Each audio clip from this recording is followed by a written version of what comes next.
সুবহানাল্লাহ, কি বলবো সবাই? আমরা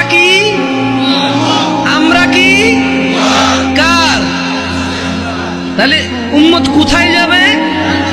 বর্ণনা কে করেছে? বলে থেকে সাল্লাল্লাহু। উম্মত কোথায় যাবে? উম্মত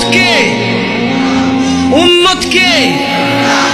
উনি কাকে উম্মত বলেছে? আল্লাহ রাসূল কাকে উম্মত বলেছে? আবা কে? আবা কি জান্নাতে যাবে? আমরা কি জান্নাতে যেতে চাই? তাহলে কি করতে হবে? কার অনুসরণ কেমনে করে? অনুসরণ কেমনে?